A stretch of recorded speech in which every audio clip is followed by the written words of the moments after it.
Team prosecution is ready at the speed of light. um, Present your evidence now and prepare to fight. I don't know, I'm really stretching it now. Maya. Hey, Nick, it's you. I'm glad Mr. Edgeworth made it through the day okay. It's a relief. Hey, why'd you do that anyway? I don't know. I just knew I had to do something. I know I'm not the lawyer my sister was. I'm sorry. Well, you did save the trial. Just behave from now on, okay?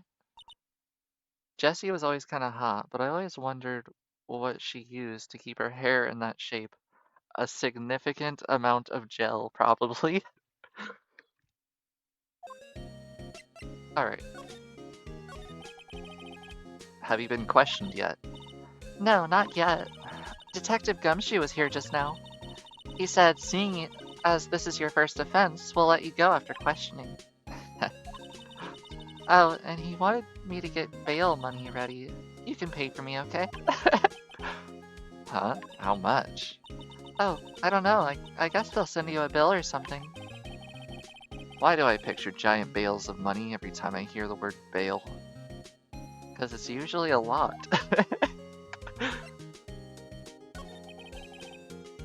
Any luck with Maya? None. I can't get through to her at all. I tried, I really did. I don't know what to do. I think I probably shouldn't have stopped my training. She sounds like she really did do her best, though. I should check and see if there are any waterfalls in the local area. I wonder if I'll ever see my sister again. Aw, you're just like everyone else. Unable to see dead people. I guess... Yeah, I'll present the stuff she didn't see. No. That checks out. Okay.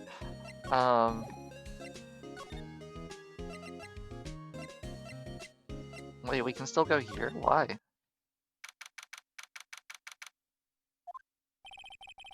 Apparently Mr. Grossberg is on vacation today. Well, I guess I can come back tomorrow if I need anything. Cool.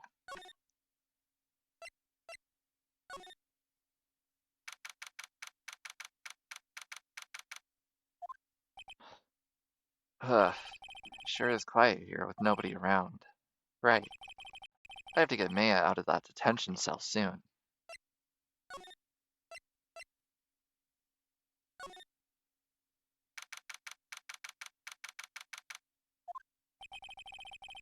Detective Gumshoe's not here either.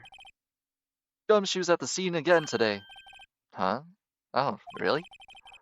He's a live wire, that one. Got into a fight with the chief for not following protocol. Not following protocol? I bet he wouldn't help them build the case against Edgeworth. Yeah. It's nice to know that me and, Detective Gumshoe are on the same side this time. There are fewer than there were yesterday, but the cops are still around in the park. I wonder if Detective Gumshoe is here today. Well, a time like the present.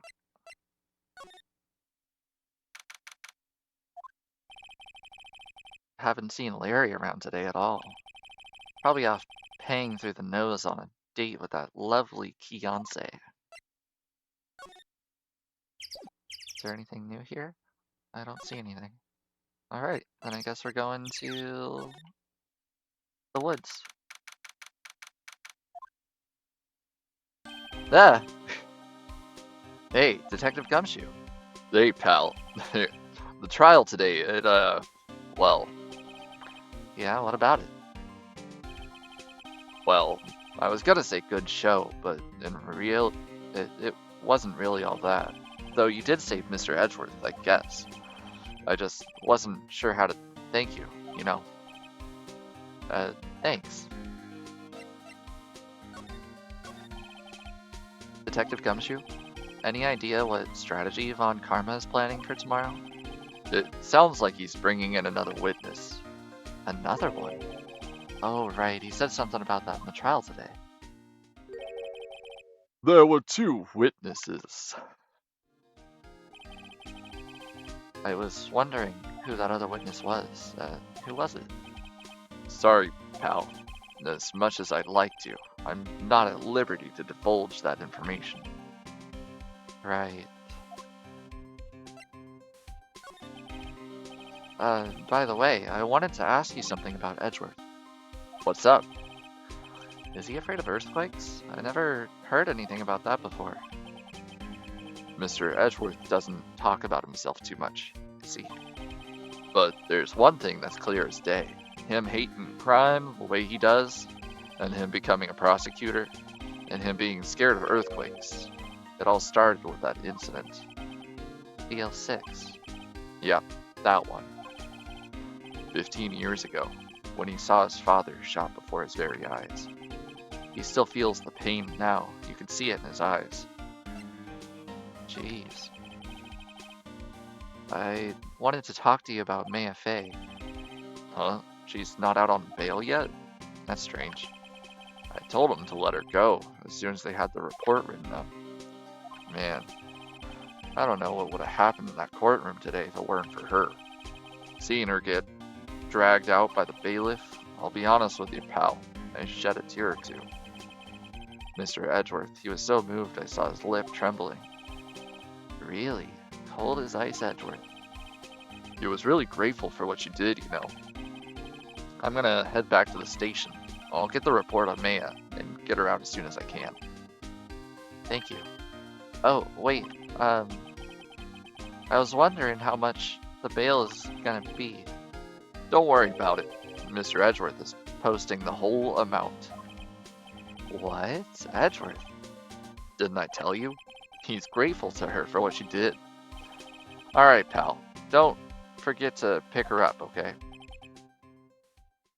Huh. Maybe I can get Edgeworth to pay this month's rent. Goodness. Phoenix. He's silly. I don't think Lotta takes very good care of her SUV. It's covered with dents. I can't believe anyone would drive their car down here. Well. Okay, so she's not around.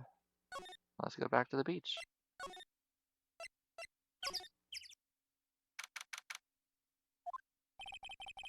Looks like the boat rental shop is closed today, too.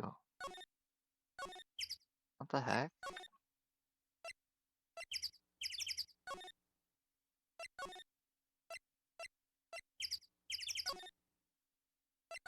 Nope. There we go. Hey Nick, you finally came. They just finished the paperwork. I'm free to go. Free at last, eh? Those interrogators are really mean. They were like, okay, what did you do this time? Like, I was some kind of criminal or something. Can you believe it? Well, they did let you out in the end, didn't they? Hmm. Oh, that reminds me. Thanks for bail. Thank Edgeworth. Huh? Or, huh? There we go. He posted bail for you. Said he was grateful for what you did. Mr. Edgeworth did that? I have to make it up to him. We've got to win this case, Nick. I agree, we do. What do you think we should do next? We're kind of lacking in the clues department. We could go to the park and look for Gordy. I was kidding. Still, if there are any clues out there, I bet it's as good a place as any. What do you say, shall we head out? Sure. Alright, I guess we're heading out. Still not there. Darn, I was really hoping I could talk more to, Gumshoe. There aren't many cops around today, are there? They're probably back at the precinct working up the case against Edgeworth. Hey, y'all. Hey, it's Lotta. Y'all really did it today. What do we do now? No, I'm not complaining. See, I did a little thinking, a little self-reflection, you might say. I realized that being witness is a mighty big responsibility. But I just went up there and started blabbing any old thing that came to mind. Lotta. So, you see, I want to make it up to y'all. Make it up. Ooh, evidence. What did you think of the trial? To be honest, I was just doing it half just to say I'd been a witness. Oh, goodness. Even though I didn't really see anything. I kinda convinced myself I had, though. I'm sorry, I know I caused y'all a lot of trouble. Well, memory is a little tricky. It's a tricky, vague little thing. Yeah, I sure know that now. I'll be fine the next time I witness a murder. Right. You mean the first time you witness a murder? What about Gordy? Right. Well, the way I figure, the trial's only stoking the flames of Gordy fever. I'll get my exclusive photos and rocket to stardom. Alright, Lotta, you go, girl. I wish I could be an investigative reporter too. Or sorry, investigative photographer too. Finish your spirit medium training first. Lotta, what do you mean by making it up to us? Well, you see, actually, I got a bit of information for you. What? That Von Karma didn't want me to say nothing about it. What information? Now we're getting to the heart of it. See, I reckon we might be able to do ourselves a little exchange. Exchange? I thought this was to make it up to us. Right. I propose a little exchange to make it up to you. What? Information doesn't come cheap, my friend. Hey, I see you thinking, my, how unsophisticated these southern folks are. It's written all over your face. Let me tell you, most southerners are way more sophisticated than you. I'm just the exception, okay? Well, what'll it be? We gonna deal or not? I like how they sweep under the rug the like, oh, she's just super stereotypical because she's just like that. But even the stereotypical one is like, most people aren't as wild as I am. I like that. Deal or no deal? Absolutely a deal. We don't have any other leads, so I don't think we have a choice. Okay, how much? Huh? You completely off your rocker? I may not be sophisticated, but I'm not trying to rob the poor. The only fair exchange for information is information. Listen good. What I need from you is information about Gordy. Whoa, whoa, whoa, Gordy! But Gordy doesn't, Gordy might not exist. Then bring me proof that shows that he don't. I'll be keeping watch from the car, okay? You see something? Y'all come to me first, got it? Okay. Right. See y'all later. Okay, Nick, let's get hunting. Hunting? You don't seriously mean... Gordy, I sure do. What about Edgeworth? We're searching for Gordy for him, Nick. Don't you get it? Okay. And how exactly do we search for a make-believe monster? Maybe we can find a monster myth specialist? Goodness, what am I getting into? Whoa! What the heck is that? The Steel Samurai, Nick. Yo, Maya! Larry, what the heck is that? Oh, it's my girl Kiance's idea. She was all like, if you like, put this here and it'd be like really cool. Dude, she gave it to me along with the banner. Wow, that's really impressive she can find those for you. Well, she knows a lot of people. And that show's finished now, so she got them for free. Right. Yo, Nick, what happened with Edgy? Well, we made it through the first day in court all right. I don't know how good our prospects are from here, though. Huh. Hey Larry, did you know Mr. Edgeworth's secret weakness? He's terrified of earthquakes. He acts like a little boy. Huh? That's weird. I don't think he was ever like that in school. No, really?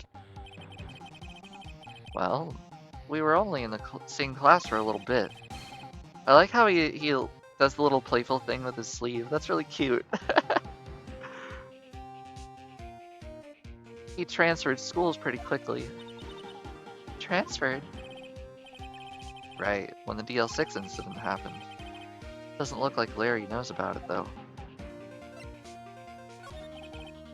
Hey Larry, when did you get that big thing?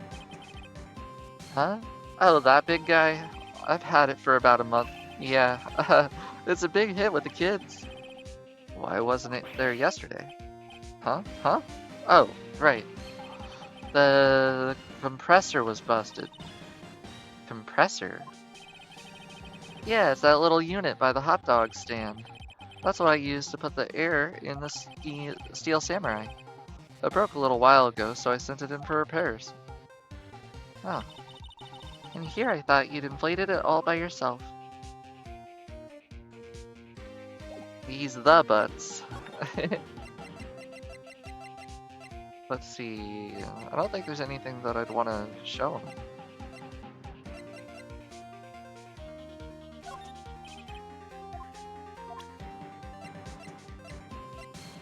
Yeah, there's really nothing,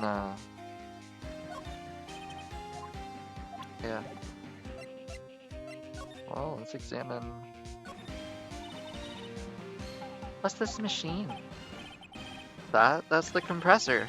I use it to fill up those balloons there with air.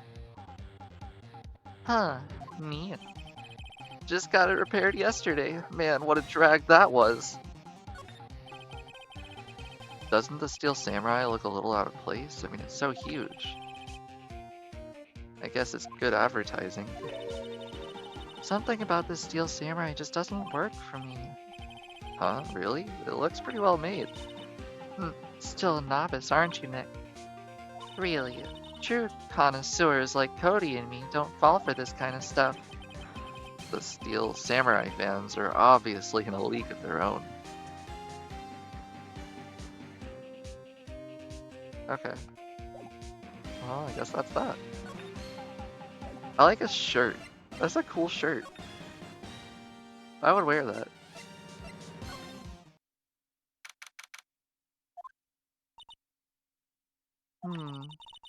It's always so quiet here. I wonder if the boat shop is closed for good.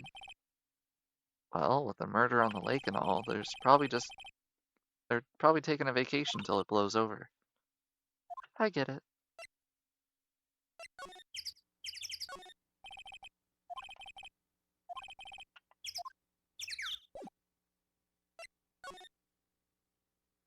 Okay.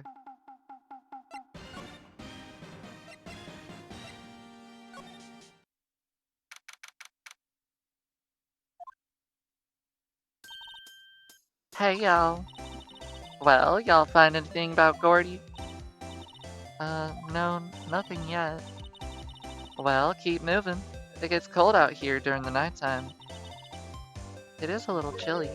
I think I have to sneeze. Whoa, no you don't. No sneezing.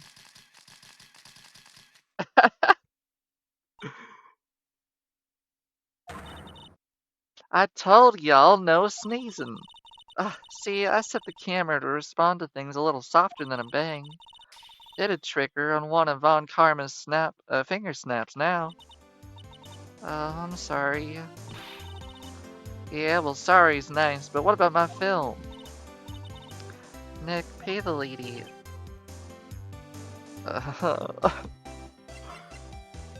Jeez, Phoenix is losing all of his money. Poor guy.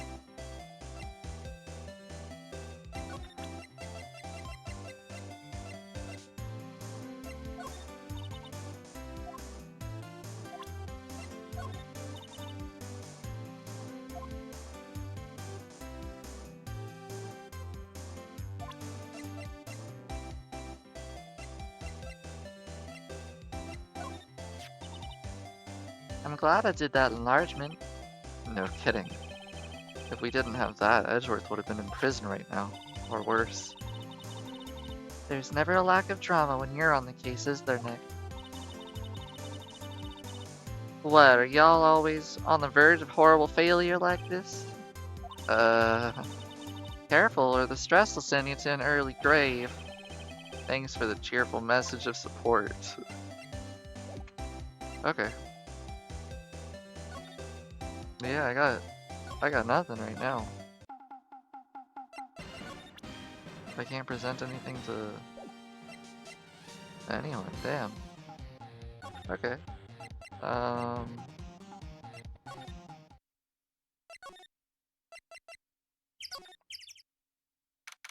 thank goodness. Okay.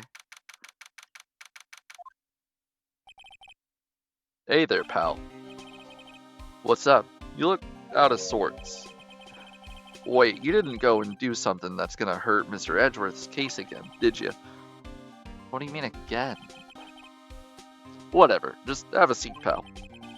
I'm here for you if you need anything, besides money, that is. How is the investigation proceeding? It's not, really. We have another meeting coming up. We're supposed to talk about Mr. Edgeworth's motive. His motive? See, Edgeworth's father died in the DL6 incident, and the guy who got the lone suspect declared innocent was the victim in this case, Robert Hammond. They're saying that's why Mr. Edgeworth shot him. And Edgeworth never talks about his past. I bet they'll drag that out and hit him with it in the court tomorrow, too. Poor Mr. Edgeworth. I gotta admit, it doesn't look good, pal. Say, Detective Gumshoe, do you know Gordy? A monster down in Gourd Lake? Not personally, no. Well, we're looking for it. Huh? Are you out of your minds? Ah! You got time to go wild monster hunting? How about doing a little questioning for me then? Oh. Detective Gumshoe is scaring me, Nick. I told Detective Gumshoe about the deal with Lotta. Nick, try telling him sooner next time. Sorry.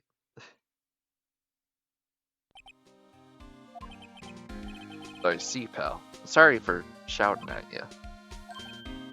Okay.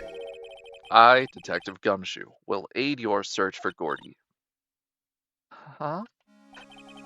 I'll loan you out one of our newest secret weapons for finding evidence. Really? You can take whichever one you like. Okay, give us the goods. Hold on now, everything in due time. First, let me show you. Let me show them to you. These are best and brightest. Introducing secret weapon number 1, missile. What? Why would you give? Oh, he's a police dog. Okay. Missile. Here, boy. Oh, what a cutie. He's adorable. Here he is. Hey, he's cute. Look, Nick, cute dog.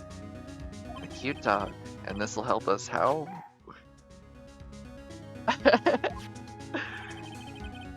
Next, secret weapon number 2. A fishing pole. Here, this is my own personal pole. Detective Gumshoe, we're looking for a monster. Yeah. How are we supposed to catch a whole sea monster with a fishing pole? Never know till you try, pal. God, I'm trying to help. Okay, this next one's the last one. Please, I'm already overwhelmed by our choices. A metal detector. That could be useful. Detective Gumshoe, we're looking for something alive. Right. How are we supposed to find it with a metal detector? Hey, you never know. It might be eating soda cans or something, I don't know.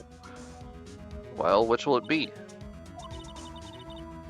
I can't make up my mind. They all seem so perfect. I can't make up my mind either for the totally opposite reason. Borrow the metal detector.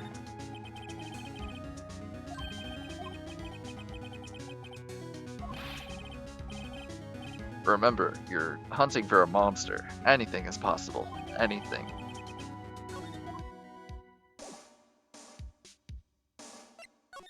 Okay.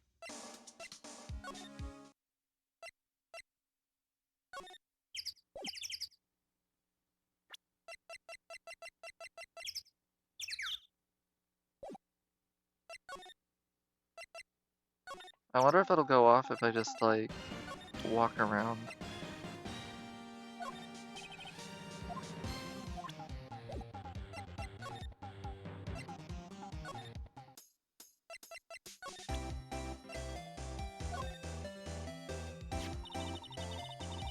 Hey Lotta, look at this. It's a metal detector. Boop doop a doop banana phone. Hey Gray, it's good to see you again. I know what this is. I'm not sure that's gonna pick up Gordy though. Unless he's been eating people's watches or spare change or something. Oh, I hadn't thought about that. Okay, so it's not gonna help her.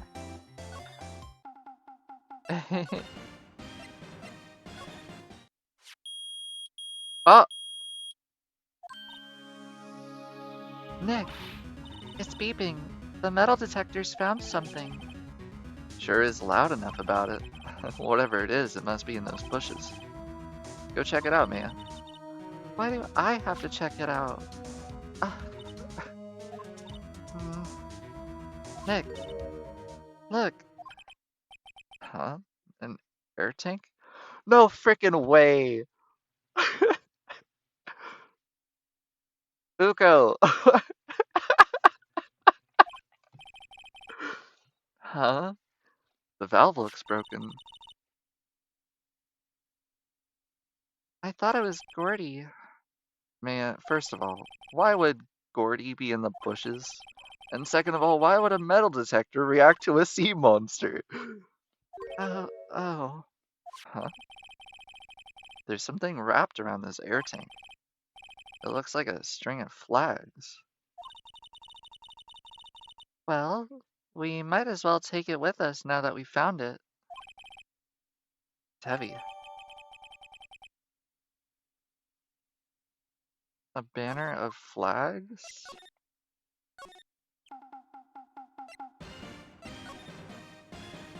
Like these flags?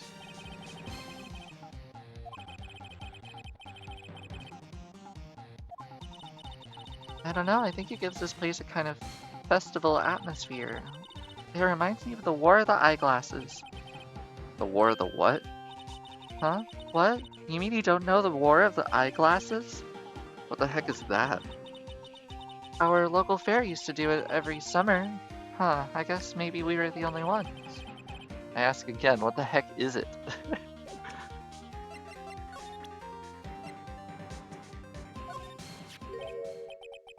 What? An air tank? What about it? Larry, I wanted to ask you about this tank. Have you seen it before? Huh? Me? No, never. Who the heck would go diving in the middle of the winter? There's something about the way his eyes twitched when I showed him the tank. I think I'd better pursue this line of questioning a little further. Yeah? That sounds really fun. But if you tell us about it, then it means that you're gonna dox yourself, so now I'm sad. But I so want to know more about it. Oh, you don't mind? Okay, go for it. Tell me.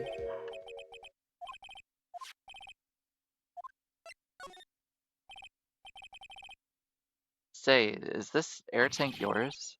Well, why would I have a thing like that? Look, see how there's a string of flags around the tank valve? It's just like the string of flags around your steel samurai there. Must be a coincidence. There's strings of flags everywhere these days, like elementary schools and used car dealerships. Look, why would I need a tank anyway? To inflate something? It's called Bingskranz, unless I misremember. Did I butcher that?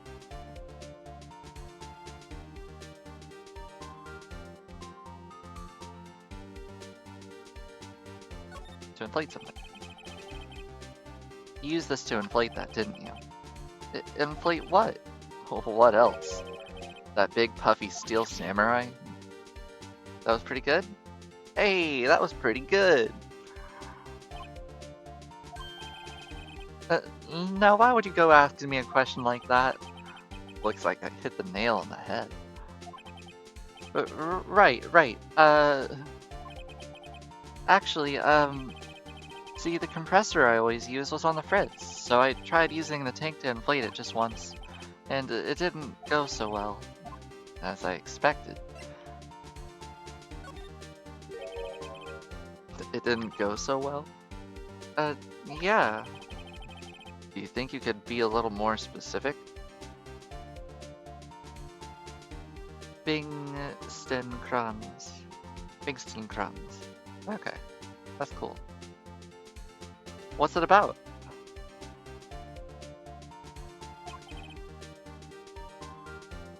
Come on. Look, it's embarrassing, so I really don't want to talk about it. Tell us, tell us! Fine. Whatever. It's like what I said, the compressor was busted.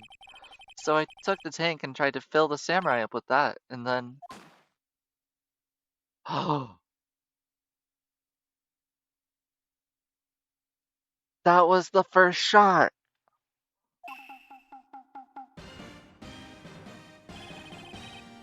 The valve busted open and made this incredible noise. And that tank there took off like a rocket. And it took my poor deflated steel samurai with it. What? Off into Gourd Lake? It sure scared me out of my gourd, that's for sure.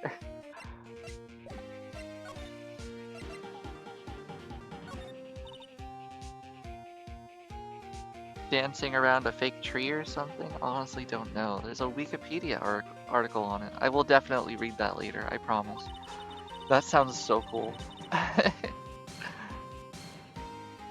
So the tank and the steel samurai you were trying to fill up flew away. What happened next? Well, all that happened on the 20th or so. The 20th? A week ago? Now, as far as I could see, the tank went flying out into the lake, so I went out every night in the boat looking for it. I mean, Fiance gave me that steel samurai after all. And when did you find it? Just the night before last. It flew way out there. It took me 4 whole days to find it. The night before last was the night of the murder. Sorry for not telling you, Nick. No, this is the one after. This is the next case. I think it's like 2 months later.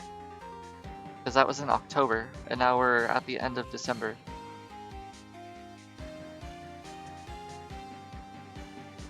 The court case with the murdered TV star is on YouTube, all of it. So if you did miss one of my streams, you can check out my YouTube channel, which is linked in my Discord.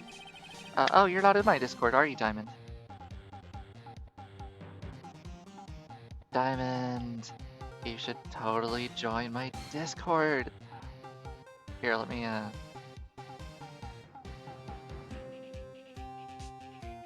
Oh no! Okay. Well, that sucks.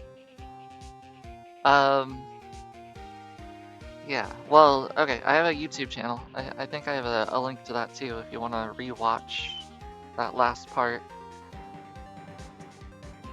So, yeah. But we figured it out. And this is now 2 months later. Totally different case. It's just hinting at it a little bit for fun. But you see, I went home before midnight.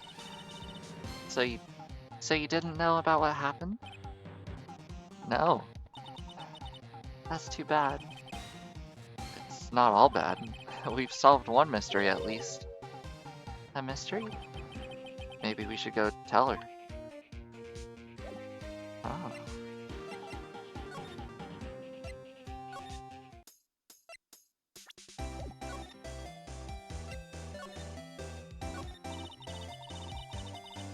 I learned something in today's trial, that's for sure. Testifying is serious business. That's why I decided not to talk about that case anymore. Huh? Whoa, didn't you say you had information about the case? Tell us that at least. Like I said, I'll trade it for some dirt on Gordy. Well, Mr. Lawyer, I've got the info y'all need. Y'all got the scoop on Gordy for me yet?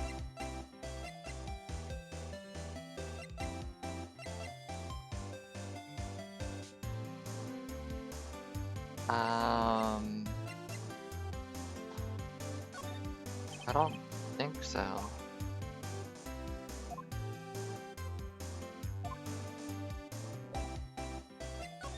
Though I did want to present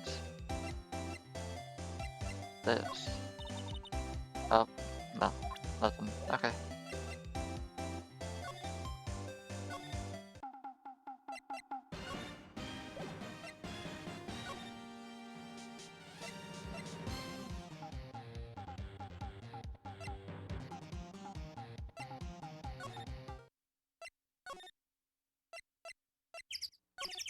Alright.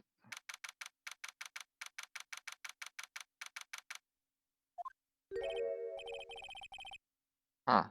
Detective Gumshoe isn't here. Now that you mention it, didn't you say you had a meeting to go to? Oh, that's right. I'll come back later. No, I wanted to switch it out for the dog.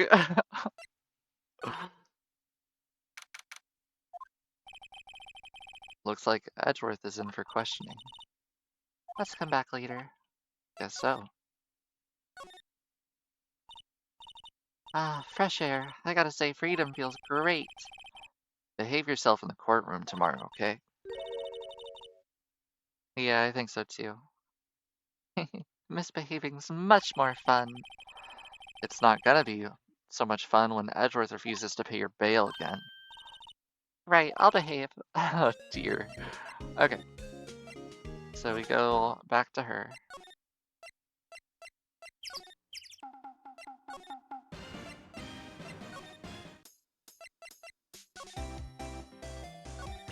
So we don't present that, we just talk to her about it. Okay.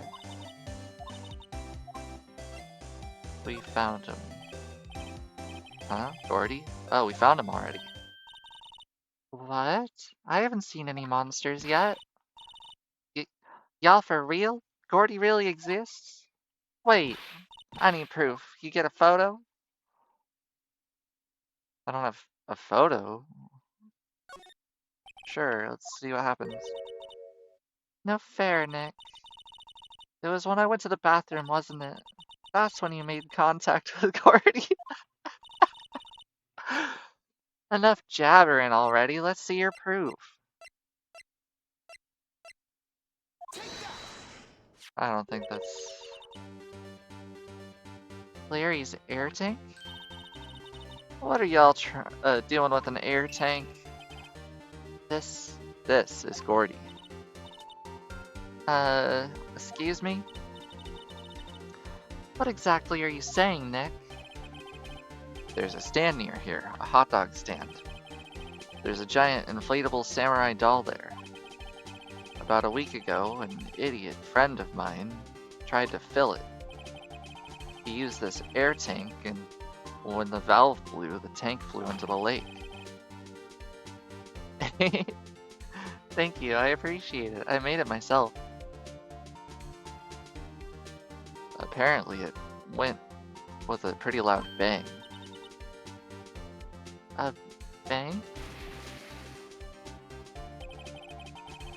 The tank, along with the still deflated samurai, fell into the lake. At the same time, a couple was taking a photograph of the lake. This photo. Wait, so you're saying that Gordy is really the Steel Samurai? Well, that's a fine way to ruin a gal's dreams. I'm sorry, Lotta. Nah, it's okay, you win. I'll give you your info like I promised. Poor Lotta. So, tell us this information you have. A promise is a promise, I guess. I overheard the cops around here saying something about the witness tomorrow. They said he's the caretaker of that boat rental place up the path there. Boat rental? There's someone there? I mean, it looks so deserted. Just an old guy living all by himself. Y'all should go check it out. Thanks, Lotto, we will. Let's get cracking, Nick. Hold on. Something else? Yeah, the night of the murder. My camera clicked twice, you know. Wait, so you have another photo? Well, yeah, but there's nothing in it at all, just the lake. I figured it wouldn't be so much use as evidence, so I just kept it to myself.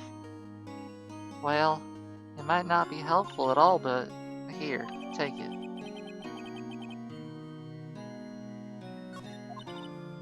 Bye now. Y'all take care. Time for me to pack up and leave.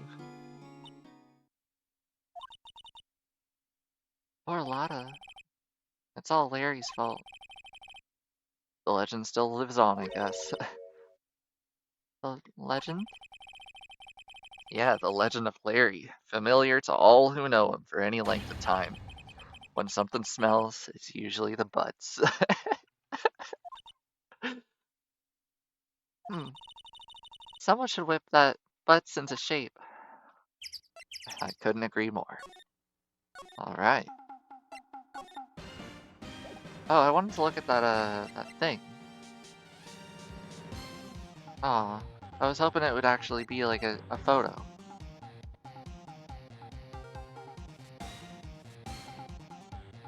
Wait. Taken at 12:15 a.m.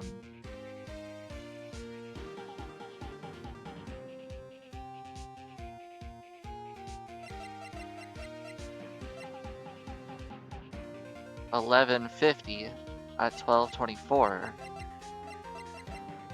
12:25 at 12:15. That's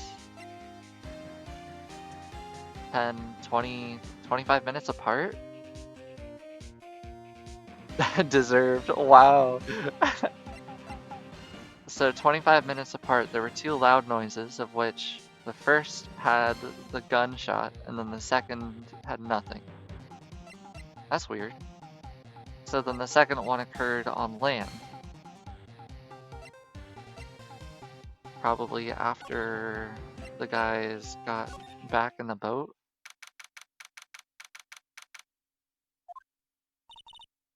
Hey Nick, this is the boat shop that Lotta was talking about. You're right. Doesn't seem to be anyone around at all. Well, let's go check it out anyway. Yeah, I guess the worst case scenario is, you know, we can't get in. But we did.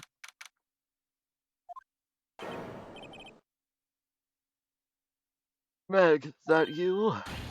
Ah, hey, is that Keith with you? What should his voice be, guys? I'm trying to think about it. Because right now I'm kind of leaning more towards the judge. Where have you two been? I can make it a little shakier, I guess. Where have you two been? I've been worried sick. Nick, you handle this. I think I'll leave this one up to you, Maya. Or Maya. Meg! Yes? Finally made up your mind, have you? My mind? You'll run the pasta shop when I'm gone. Yeah. Pasta shop? This is a pasta shop? Glad to hear it, glad to hear it. You make your old man proud. When you kids left the house, I didn't know what to think. How am I supposed to keep this place running, an old man like me? Polly, the kids are home. Hello, hello. I thought he was drunk or something, but I don't remember this mission that well. Ooh, you've played this game before. Oh, okay. Nick, what was that? A parrot. The one on that perch? Keith, Yes. I leave the wet noodle in your capable hands, Sonny. Nick, what's a wet noodle? Based on the available evidence, I'd say it's the name of his pasta shop. Oh, okay. That's a relief, isn't it, Polly? Hello. Yep. He fell asleep. I guess that's a relief. Oh, he's really asleep. Oh! Yeah, he kind of does look like he's high off of his rocker, doesn't it? A pasta shop? Yep. To think the wet noodle will live on when I'm gone. My father started it, you know, so that makes you to the third generation. Meg, Yes? tomorrow we'll start with the secrets of dough tossing. Dough tossing? You too, Keith. Yes? You'll be the best pasta wrangler the West has ever seen. Pasta wrangler? The West? Isn't pasta from Italy? Meg, Yes? you know the best pasta's always been made west of the Rockies, don't you? Right, everyone knows that. Of course. Nick, Huh? how long do we have to keep this all in the family charade? This old man must know something about the murder. We're not leaving until we find out what it is.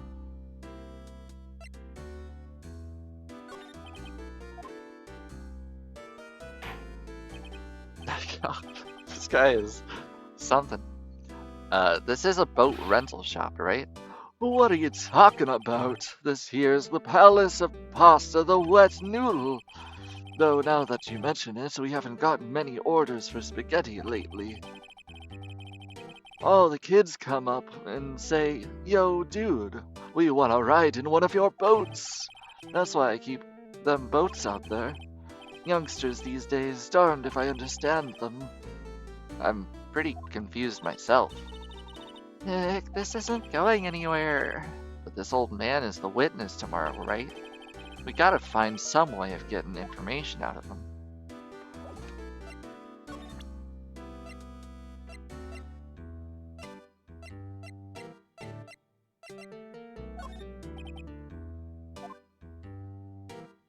Do I have to wait for that animation every single time? Now listen here, Keith. Remember that tricolored pasta we were talking about? Our rainbow-lioli.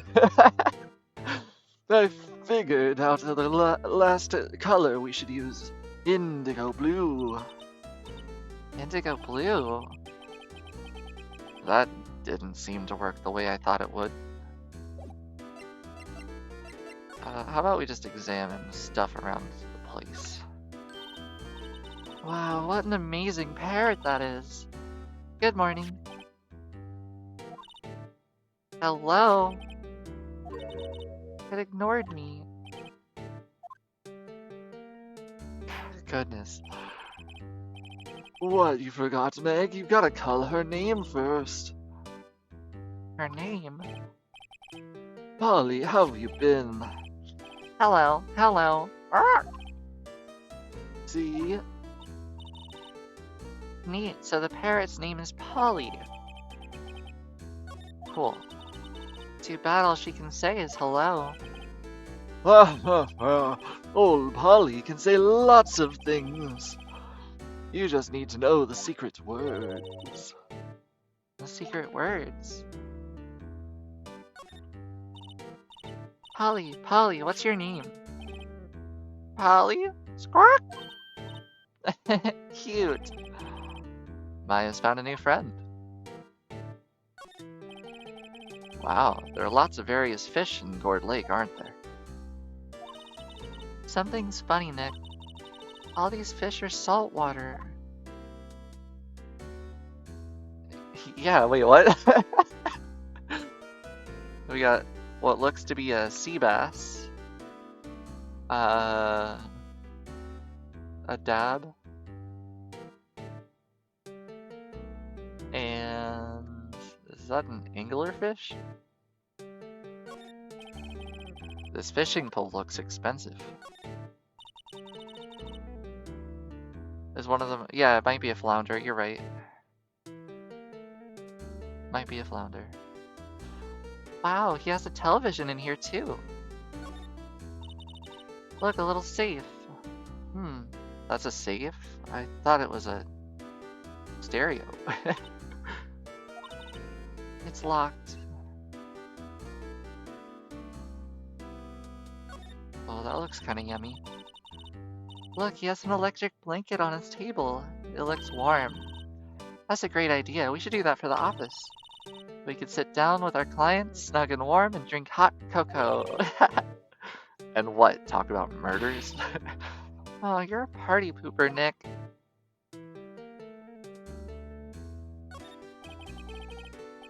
Looks like a kitchen unit.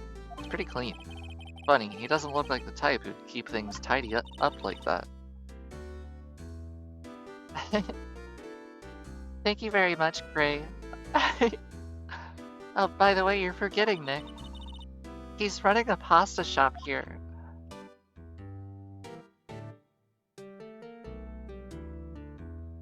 Yeah, I guess that's that. Is there anything that... Oh, there we go.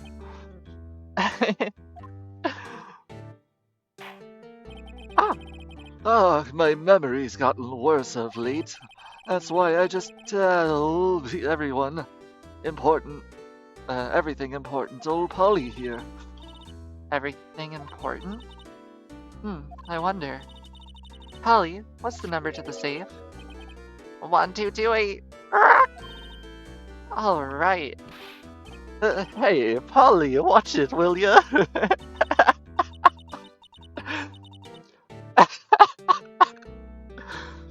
Maya, what are you gonna do? Are you thinking about robbing this old man?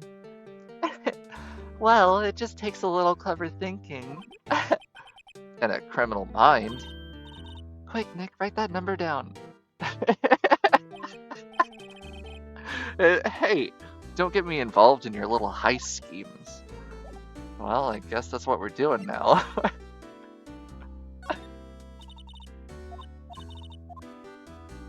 Oh, I guess we're not gonna rob him.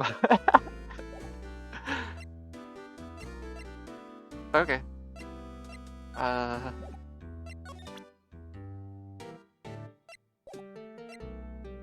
Can we just like present stuff to the parrot instead?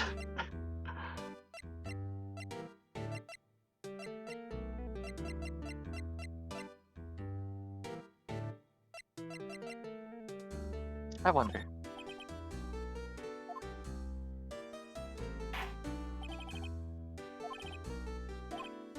Rainbow-lioli. Alright, let me try Polly.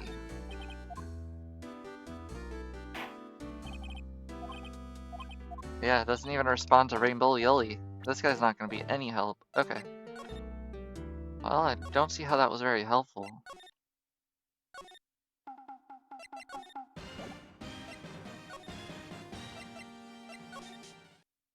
And you're just not around anymore? Cool. Alright. Well, I guess we're heading out. To... Nope. How about the detention center? Nope. How about the Wright and Co. office? Nope. How about Grossberg? No. Okay, so then I am missing something.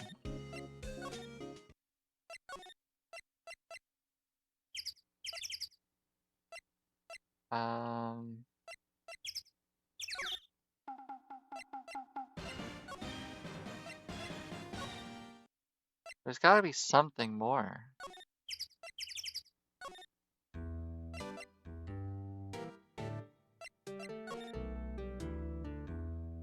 I don't see anything else to examine. And he doesn't seem to respond to anything. Huh.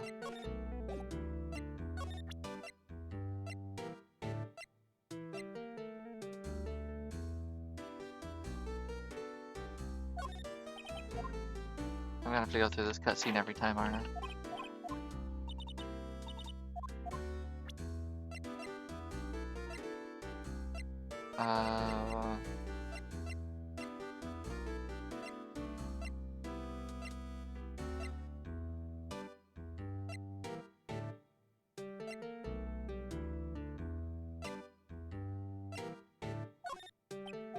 Yeah, I really doubt this guy's gonna know anything about anything.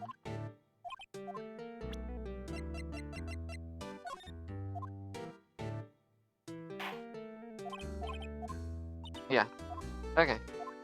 Well, this sucks. Let's move over to the boat rental and talk to the butts.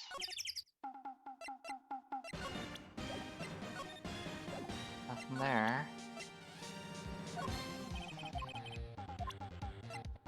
Okay, cool.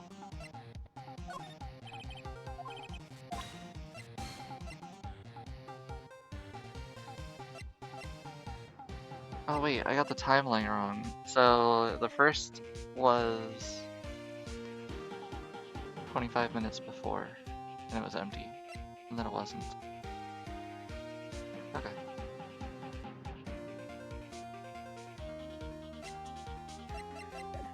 Any ideas on what I should do, guys?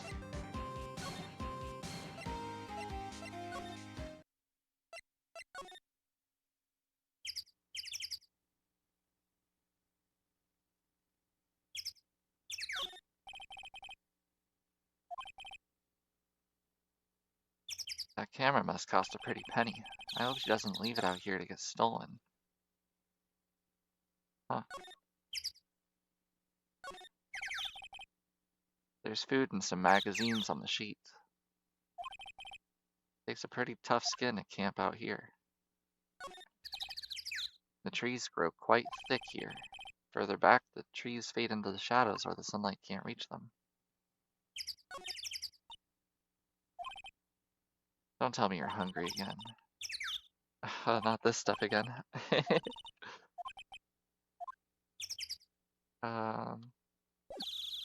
Yeah, I really don't know what to do. Let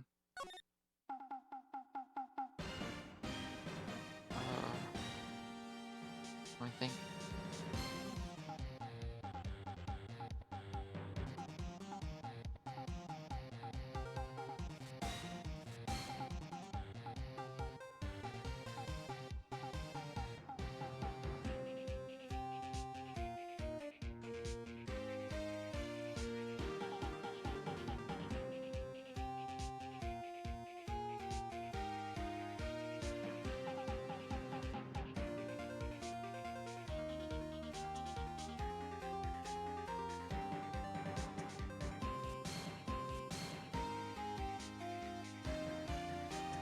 I really just...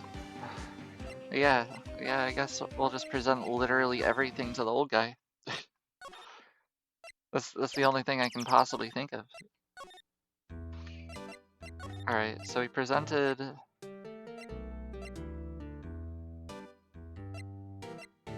What, like all 5 of these or something? Bullet.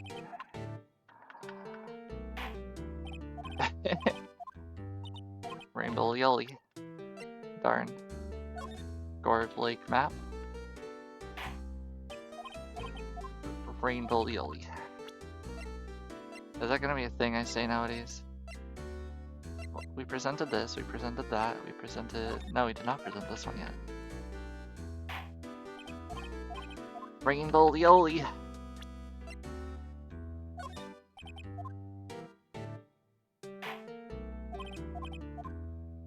And Rainbow-Lioli.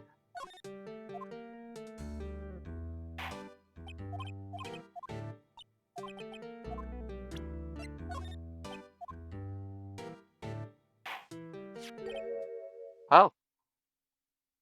Hey, we got something new. That's a lawyer's badge. Yeah, it is. And I believe it. This guy actually is the first person to recognize it. I get it. Huh? Yup, I got you figured out now. You're not Keith. Ah! Nick, now's our chance to clear things up. Sir, I'm not Keith. And I'm not Meg either. We're here investigating a murder that took place on this lake the other night. Please help us. A lawyer, huh?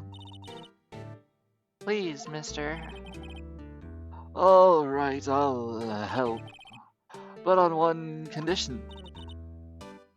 What's that? When this case is over and done, you'll run the wet noodle.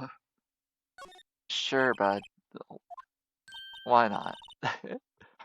Nick, are you sure about this? Hey, anything to get this case solved. Also, who wouldn't want to eat Phoenix noodles? I guess so.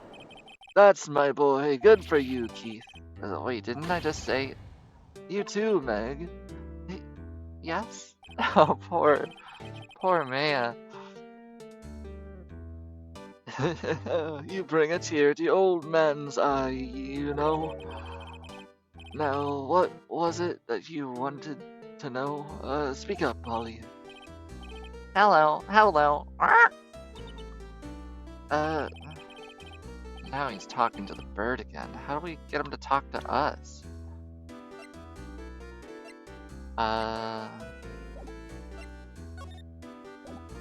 Oh, now we can present stuff and he'll ask about it?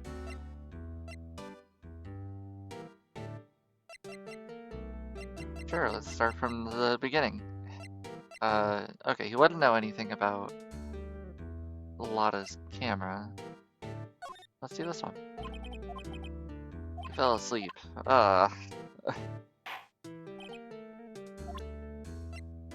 Well, not that one. Yup, I seen this. You know something about this? Keith, Yes? it's okay, you can call me Dad. Oh god! Dad! You know something about this? Yup, the other night, out on the lake. Yes? I know all about that, I seen it. What? Tell us what you saw. Well, I suppose, since you're taking over the shop and all. Do you recognize this person? Nope. What about the article? You know about Gordy? Nope. Okay.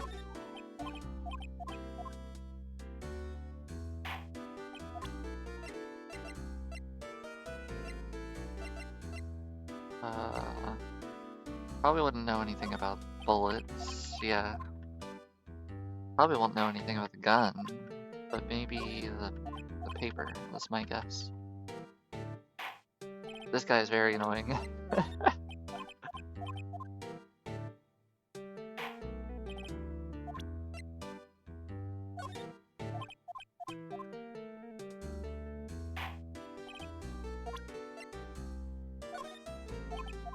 Okay. I'll present the parrot itself, and then we can finally talk to this guy and move on. Oh, shoot. Isn't that right, Polly? Hello. Yup. Okay, that was useless. Talk. What did you see? I forget the time, but it was pretty dark outside. Probably night. Yup. It was after midnight, but okay. Then I heard this bang, so I looked outside, and then I heard another one. bang. Oh. A little while later, this boat comes back. Then a young man walked by my window here. He was muttering something to himself. Yup. Oh, what did he say? Yep. I forgot. I'll remember tomorrow by court time, I promise. We need to know earlier than that. You know what? Little Terry was just here. Harry. Yup, the kid next door. You always used to make him cry, remember? He was wearing this old tattered coat, got himself some whiskers growing out of his face. He must be talking about Detective Gumshoe. He comes up and tells me to come down to court tomorrow. Really? Somehow I don't think we're getting much useful information from this guy. Maybe we should leave. I think you're right. Oh wait, I had one more question. Huh? Polly, have we forgotten something? Don't forget DL6. Huh? What did she just say, Nick? One more time, Polly. Don't forget DL6. What? The DL6 incident? Hey, Dad. This is getting weird. Who is this guy? Why would that bird Polly know about DL6? We have to figure out who that old man is. Oh, What? he locked the door from the other side. Who could that old man be? I think I need to do a little more research on this DL6 incident. Maybe I should ask Detective Gumshoe. Why do I get the feeling that he is the guy that murdered, Edgeworth's dad?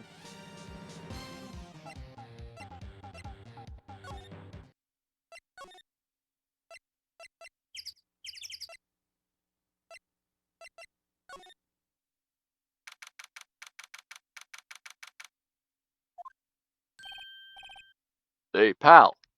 Long time no see. You don't look so happy. What's wrong this time? Actually, we wanted to ask you something. Yeah? You know the boat rental shop down in Gourd Lake? Oh, yeah.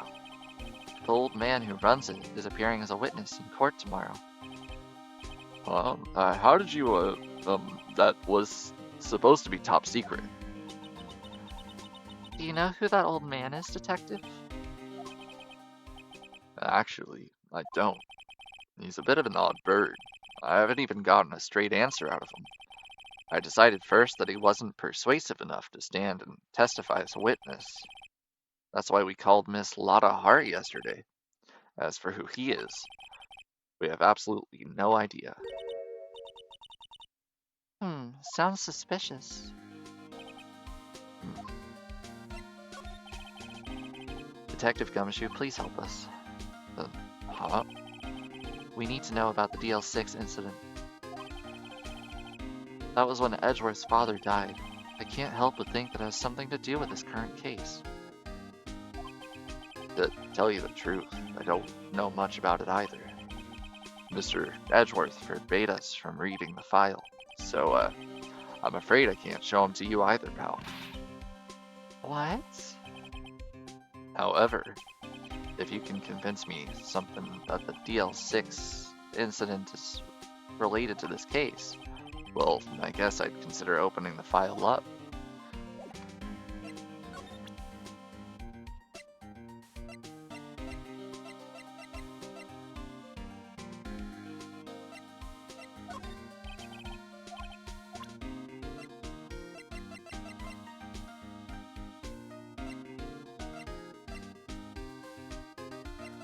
Surely the bird.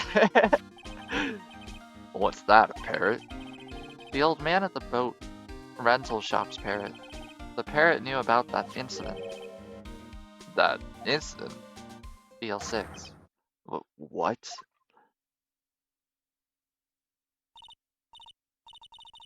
We literally just did this, so I'm not gonna say it again.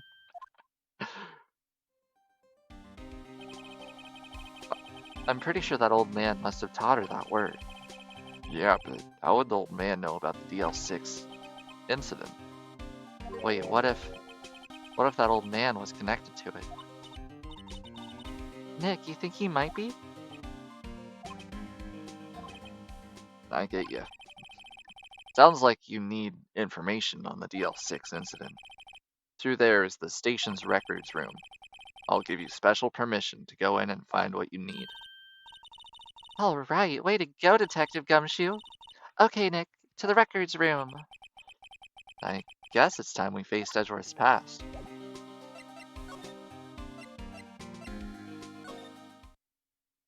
Whoa. Dang. Could you imagine being in a room like this in real life? Like the sheer amount of knowledge in a room like this would be terrifying. Wow. It's amazingly dusty. 10 years of files and 10 years of dust, I guess. Let's find that DL6 stuff quick. 15 years ago, both me and Edgeworth were 9 years old. We were almost through the 4th grade when he suddenly transferred. A uni library you went to was like that. Really? So cool. Nick, I found out where the file is. Oh, thanks. Just let me know what you need to know, or what you want to know about, DL6. Oh my gosh, that was so hard for me to read. My dyslexia is hitting hard. I'll go get that, the right file. Okay. I probably shouldn't be snooping. It looks like there are files inside the glass case. It's so dusty I can't see inside. Nick, it's locked. They must keep important case files in there. There are shelves stuffed with case files in the back of the room too. Forgotten cases rotting away for eternity. Nick, let's get what we need and get out of here. All this dust is getting to me. Here are files of collected case reports. There's quite a large volume of reports here. Wow, those are all case reports? Yeah, it's like a graveyard of police cases. I guess my sister's case report is in here too, quietly gathering dust. Oh, poor girl. Okay. Well, first I have to get the handle on the main facts, like a summary. Right. Summary. Found it. Here you go. December 28th, 2001. Dang. That's 25 years ago, guys. 20, almost 24.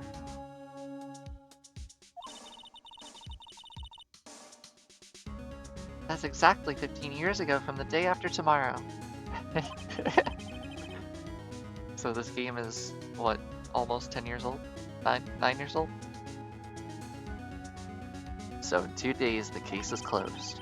The incident took place in the elevator of the third of the district courthouse. Goodness, my ability to read has just gone into the garbage. Give me like 30 seconds to figure out what the hell is going on.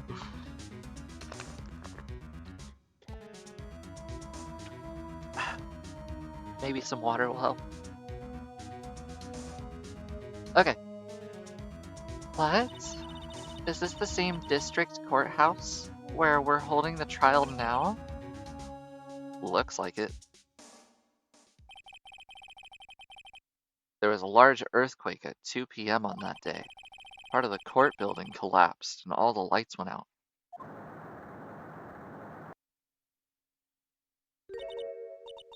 Wow, that was some earthquake.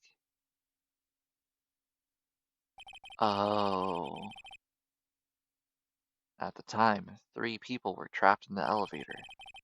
It took 5 hours for them to be rescued. 5 hours. That'd be scary like that. In the dark?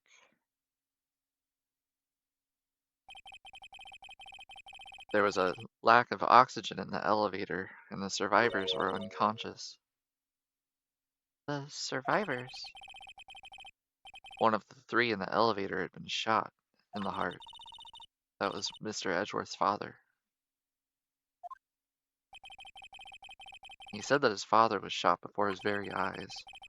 So Miles Edgeworth was one of the other passengers in that elevator. Do you have data on the victim, Edgeworth's father? Yeah, hold on. Victim. Here, found it. Gregory Edgeworth, 35 years old, defense attorney. If he were still alive, he'd be 50. Ah, he had lost that day's case in court and got in the elevator with his son Miles. Miles. Miles Edgeworth, of course. So he was in the elevator with his father? From the angle of the bullet and other evidence, it could not have been a suicide. The murder weapon, a pistol, was found in the elevator.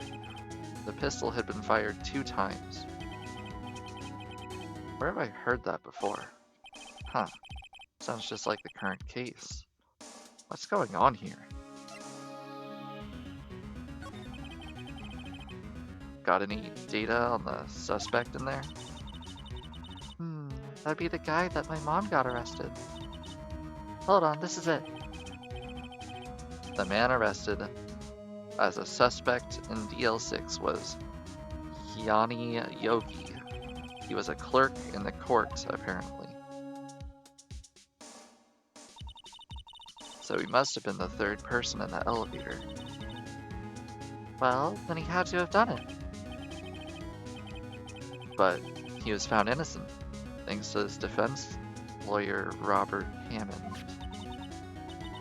Hammond, the victim in our case. Right. The suspect, Mr. Yogi, was oxygen deprived, so much so that he had brain damage. He lost all memory of being in the elevator. After he was declared innocent, he disappeared. So, 100%, the guy in the boat place is Yanni Yogi. Okay. Where could Yogi have gone to, I wonder? He may be closer than we think. I guess I know generally what happened now. I still don't know what sort of impact the whole thing had on Edgeworth. Nick, are we going to take the whole file? There's too much. We'll never get it out. You're right. How about we just take what we think we'll need?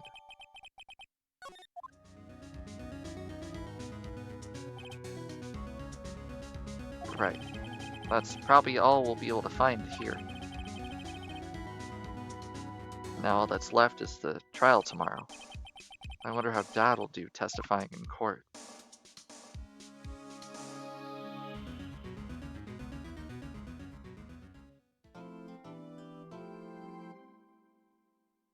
All right.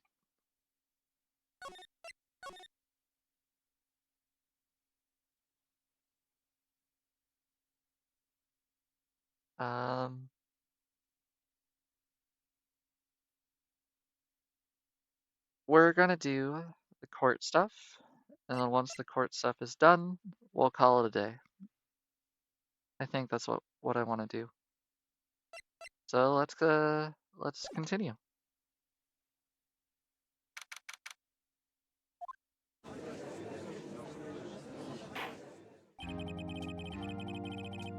Court is now in session for the trial of Mr. Miles Edgeworth.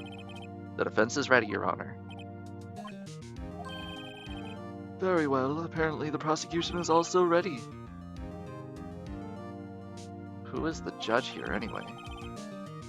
Mr. Von Karma, your opening statement. Very well, no opening statements, so... Not so fast, Judge. I was taking a meaningful pause before speaking. Right, of course. A prediction. Today's trial will end 3 minutes from now.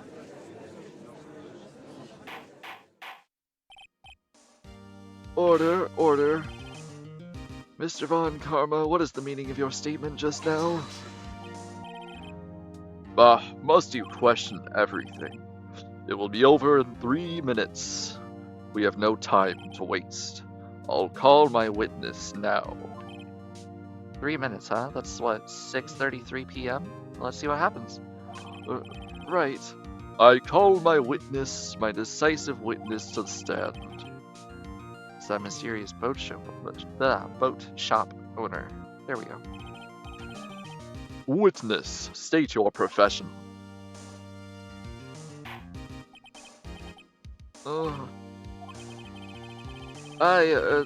The proprietor of the restaurant, the Wet Noodle at Gourd Lake. And I also rent boats. The night of the incident, you were in the boat rental shop, correct? Yup, I was. Please testify. Wait a minute. We still haven't heard who this old guy is.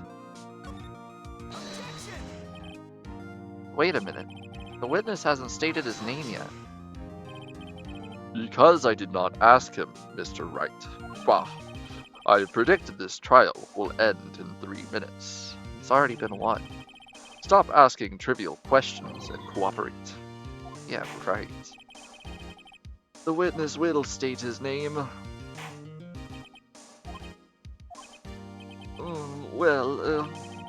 I'm not really sure.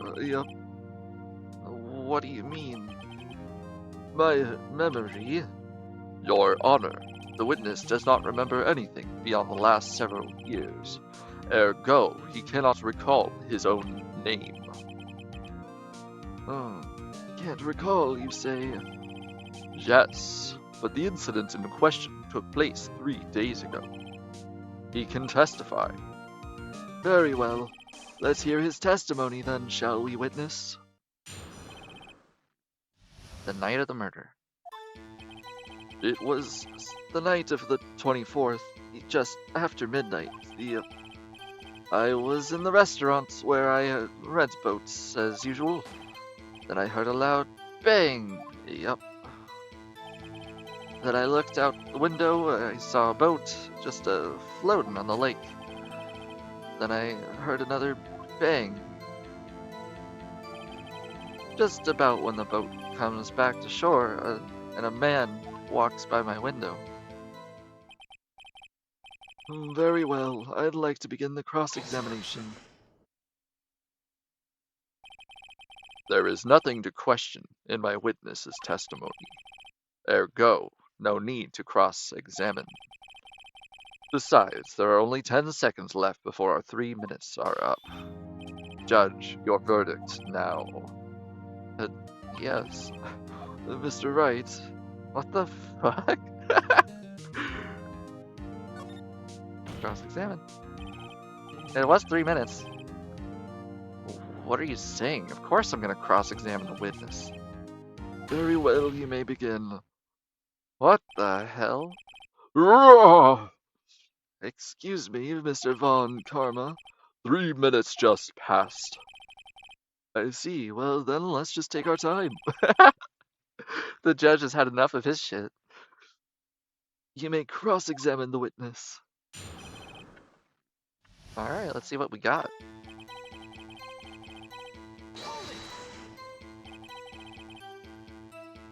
Just after midnight, you say?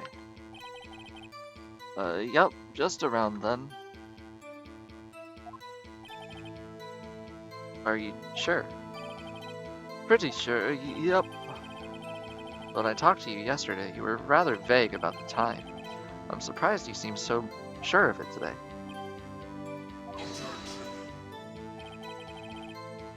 I asked him, and he remembered. Isn't that right?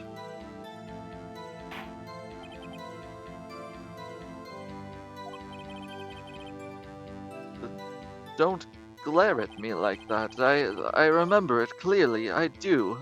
I did. Yup. You see. Continue. I was in the restaurant where I rent boats as usual. Is there anyone who can verify that? Well, I guess Polly could. That's not good enough for a court of law. Mr. Wright, exactly what's not good enough? Your Honor, this Polly is a parrot. A parrot?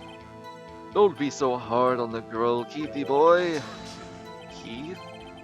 The prosecution concedes that we cannot prove the witness was in the shop. Witness, please continue.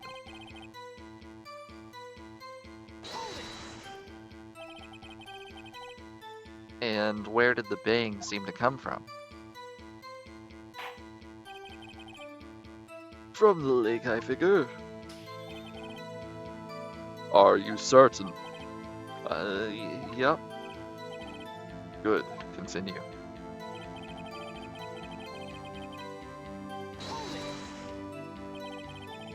Was there someone in the boat? It was pretty far out there. I couldn't see clearly, but I figure there was 2 men out there, yes. But you just said you couldn't see them clearly. Yep, at the time, that is. At the time.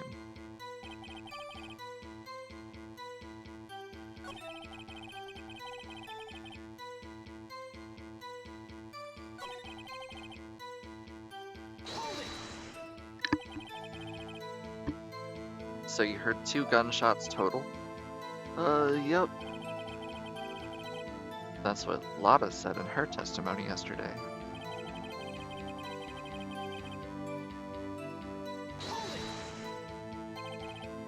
By your window?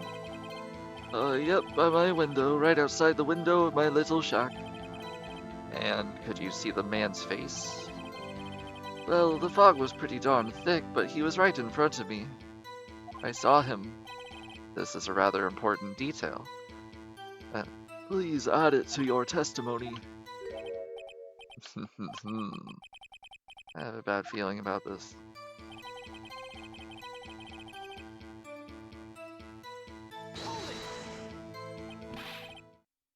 Are you sure?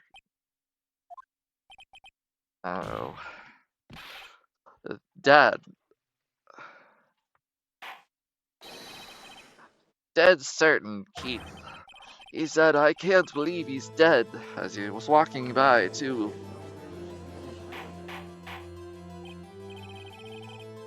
Witness, are you sure that the person you saw was Miles Edgeworth? It was him. That Edgeworth boy. Ah.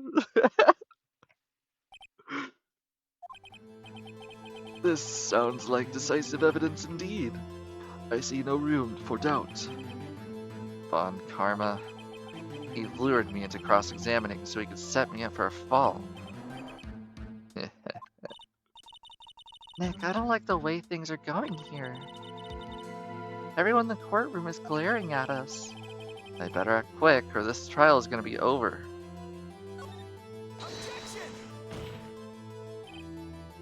Your Honor, we proved in yesterday's trial that it could not have been Edgeworth who fired that gun. Mr. Wright, are you referring to the fingerprints from Edgeworth's right hand found on the gun? And the photograph showing a man firing with his left hand? Exactly. That is easily explainable. He could have wiped his prints after he fired. You are ignoring the truth of the matter. Everything in this witness's testimony is true. The judge is lost in thought. What should I do? What happens if I raise an objection again?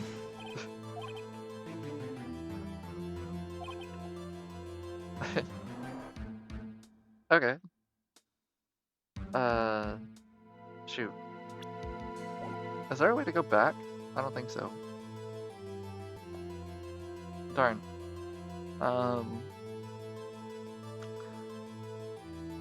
What was it? Oh well, we'll continue. But his words are all I have. If he were telling a lie. Mr. Wright, in a court of law, the evidence tells all. Apparently, you have yet to realize even this basic fact. If you say his testimony is a lie, show us proof.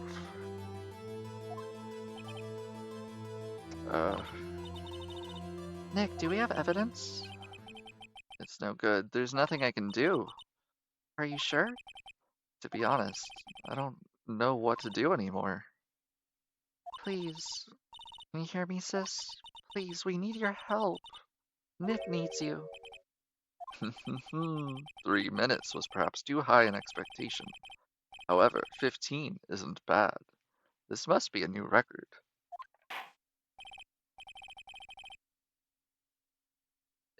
Enough. The witness may leave the stand. Shoot. This court sees no reason to further prolong the trial, nor is there any more time to decide the case against the defendant. This case is extremely clear. I see no room for misinterpretations of the facts. What? No. This court finds the defendant, Mr. Miles Edgeworth.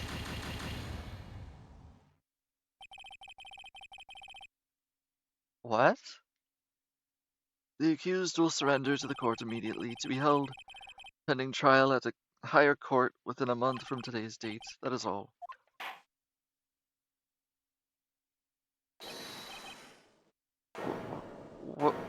Wait.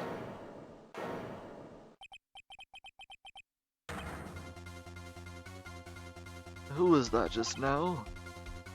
Me. Huh? What? Larry, wait, what the fuck?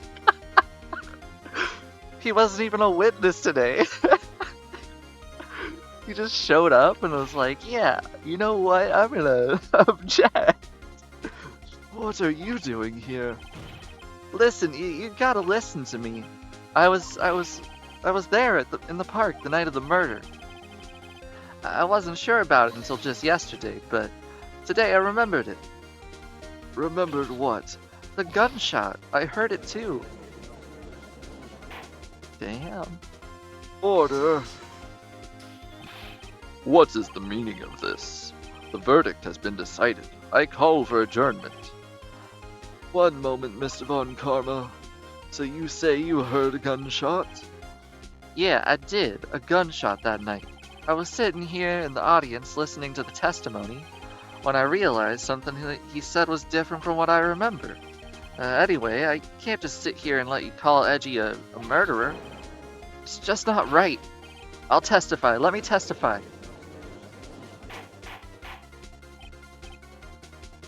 Order, order! Well, this is the first time something has happened like this in my court. I'm not quite sure how to proceed. Judge, you've already given your decision.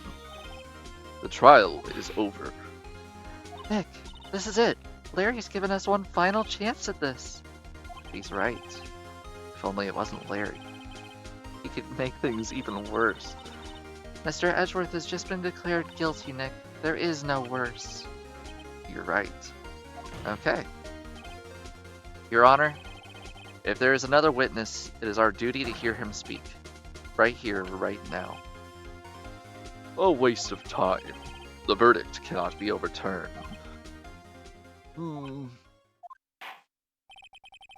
Allow me to speak my opinion. In all court proceedings, it is our duty to prevent an inaccurate verdict. In order to make sure no mistakes have been made, every witness should be heard. What is this? I withdraw my previous verdict of guilty. Mr. Von Karma, I order you to call this new witness to testify. Now. What? The court will adjourn for a 5-minute recess. After that, we will hear this new witness. Court is adjourned. That's right. Yo! frickin' finally taken command of his own courtroom. Ooh, that was a close one. Sorry to keep you on the edge of your seat like that, Edgeworth. I've seen worse. Yeah, right, Edgeworth, you're sweating bullets. I just wonder what Larry plans to say in there. Larry was at the lake that night? Yeah. He said he went looking for the Steel Samurai balloon that flew into the lake. Oh, right. And he found the balloon in that air tank that night. Yeah. Hey, Edgeworth. Huh? You say something, right? Yeah, a lot of things. You seem out of it. What's wrong? It's nothing. Mr. Edgeworth, there's something I've been meaning to ask you. What's that? Why are your fingerprints on the murder weapon? Oh.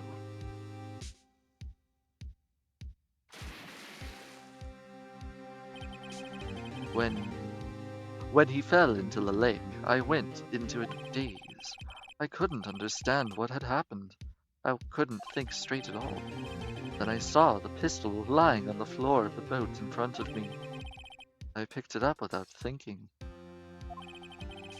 I didn't have a reason, really. I see. Right.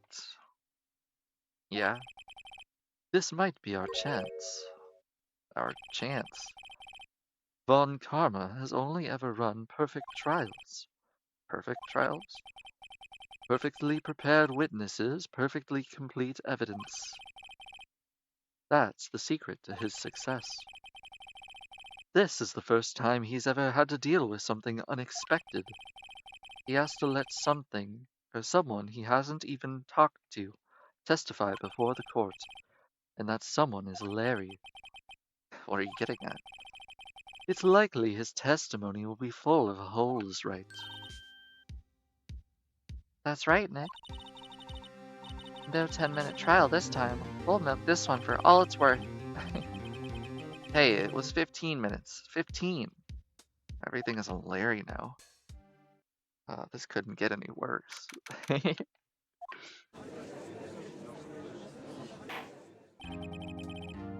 Court is now back in session. Witness, please testify to the court about everything that you saw on the night of December 24th. Right, leave it to me. Please, Larry, don't mess this one up. I hate to admit it, but you're our last chance. Von Karma didn't even have time to prep his witness. I just hope Edgeworth is right about this being our big break.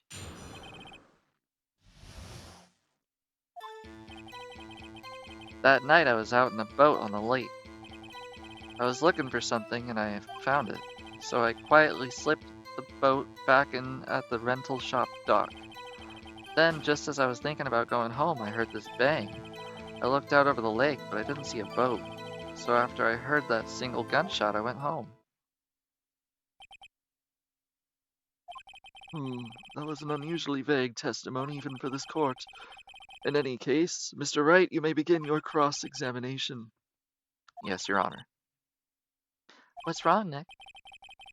It's Larry. I have no idea what he's gonna say if I press him. I'm a little scared. Well, we've come this far. There's no way to go forward. Or there's no other way to go forward. There we go. Alright, we'll press everything. Something wrong, Mr. Wright? There were so many things wrong, I don't know where to begin. Okay, first off, what time was it? Oh, it was after 11 when I went out on the boat. By the time everyone had gone home for the night. So I waited until the coast is clear, so to speak. And why were you on a boat at such a late hour? I was looking for something. Okay. Looking for something? Yeah. Mr. Butts, what was it you were looking for? What the witness was searching for is irrelevant. Most likely, he was hunting for this Gordy. That's surprisingly close to the truth in a sense. This is all irrelevant. Let's get it over with.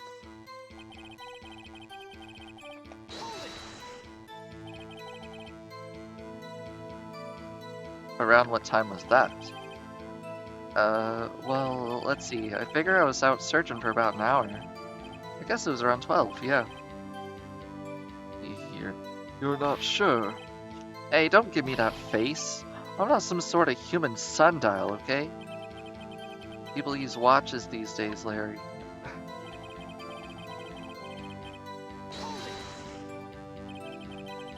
Where did the sound come from? Yeah, well, I wasn't so sure about that. I looked around, you know.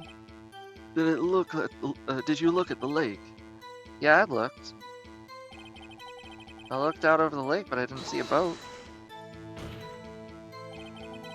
Wasn't there a boat on the lake?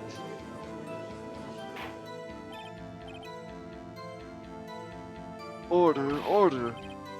Well, Mr. Butts.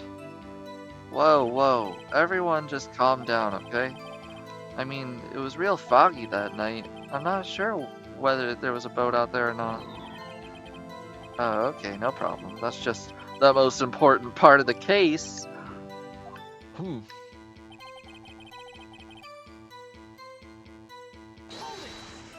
A single gunshot? Yeah. Huh. Well, Nick? It was a pretty wishy-washy testimony, wasn't it? I guess I should just start working on the contradictions. Sorry, I wish I could be more helpful. I wish I could call my sister.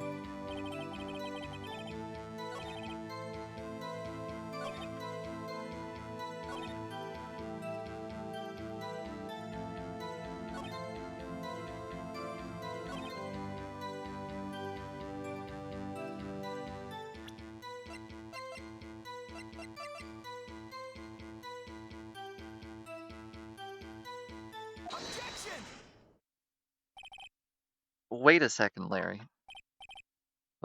What?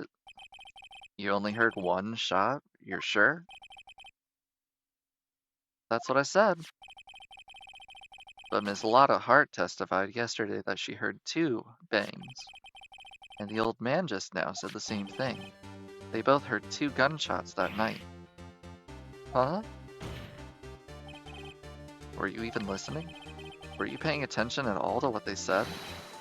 Yo, Nick, please. Huh? You know, something's been bothering me. I'm a witness, see? I'm like a customer here. So you gotta treat me all nice and stuff, okay?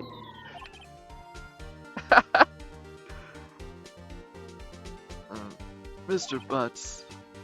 What? You only heard 1 gunshot, are you sure? Well, to tell you the truth, I'm not sure. Huh? Not sure? How could you not be sure? Yeah, well, I might have missed the other gunshot. I was listening to something else. Something else? My radio, dude, with my headphones. What?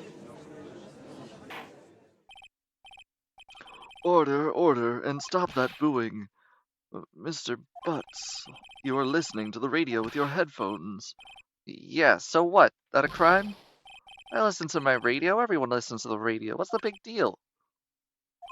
Oh, Mr. Von Karma, your opinion? Waste of time. I do not accept this witness, nor his shoddy testimony. Okay. Well, Mr. Wright, should we continue? Yeah. I'm writing on this thing. Please allow the witness to continue his testimony. Ugh. Nothing is more pitiful than a lawyer who doesn't know when he's lost. Very well, Mr. Butts, please give your testimony and be sure to include details like your radio. Alright.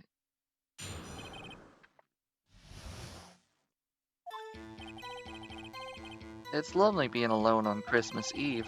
That's why I was listening to an all-requests show on the radio, see? I was listening to it real booming loud, like... but I'm sure I heard that gunshot. I remember exactly what the DJ was saying when I heard it, too. You were listening to your radio at a high volume. Yeah, that's what I said. What's the problem? Can't a man listen to a radio in peace? Isn't this a free country? I truly believe Larry has no idea what the problem here is. Judge, can you believe a word this witness says? What he heard was probably nothing more than a drum beat from the radio. True enough, it is difficult to believe this testimony. Wait, Your Honor. The witness said he remembers exactly what the DJ said when he heard the gunshot. Excuse me? DJ?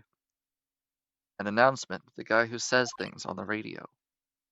Anyway, what this means is when he heard that sound, no music was playing. The DJ only talks between songs, so he could have heard the gunshot from the lake. I'd like to cross-examine the witness. Very well, Mr. Wright. I can't believe I'm continuing this charade.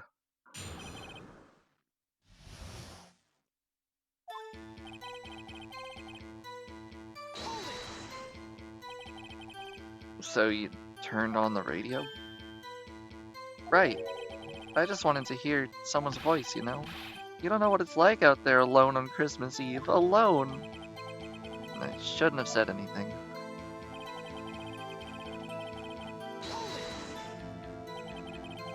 Do you by any chance remember the name of the program you were listening to? This has nothing to do with the case, Your Honor.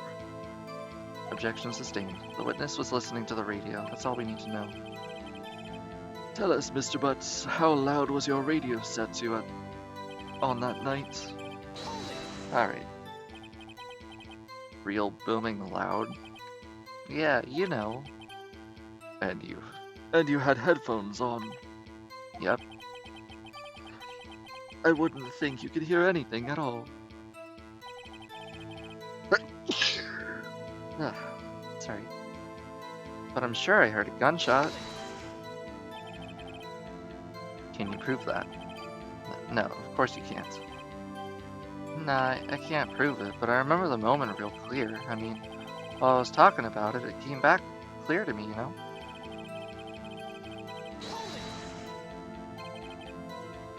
What did she say? Mr. Wright, please cease these pointless questions. What possible good could knowing what a DJ said do us? Well, we should care. It could have been the time or something.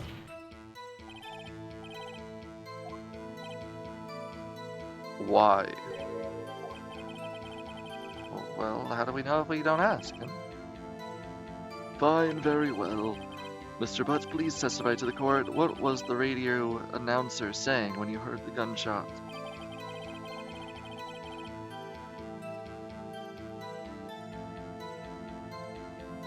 So it was almost midnight. Are you sure? Of course I am. She had this real sexy voice. I'm not sure how that helped us. This is the most ludicrous testimony I've ever heard. But there's one gleaming ray of hope in there. I gotta press it until we get to the bottom of what happened.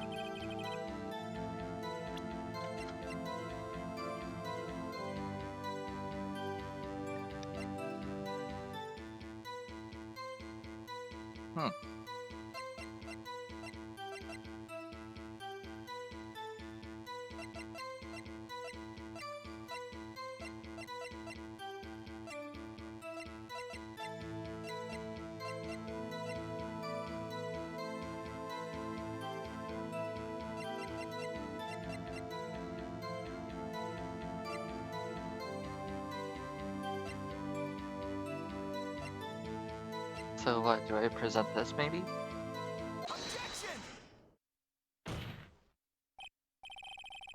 Larry, are you absolutely sure what you're saying is correct? Oh, what's with the face? You look scary, dude. Hey, if you're trying to scare me, you better know I don't scare that easy. Is something the matter, Mr. Wright? Your Honor, did you hear what the witness just said? The DJ said, "Hey, it's almost Christmas," when he heard the gunshot. Indeed, and Almost Christmas means it wasn't Christmas. Do you realize what this means? When he heard the gunshot, it was still Christmas Eve. that would be the case, yes. But he should have heard it after midnight. This photograph is irrefutable proof of this fact. Let's see what the time was on the photo taken when the gun triggered Miss Hart's camera. 15 minutes after midnight on Christmas Day. This is a clear contradiction, Your Honor. Order, order. What does this mean?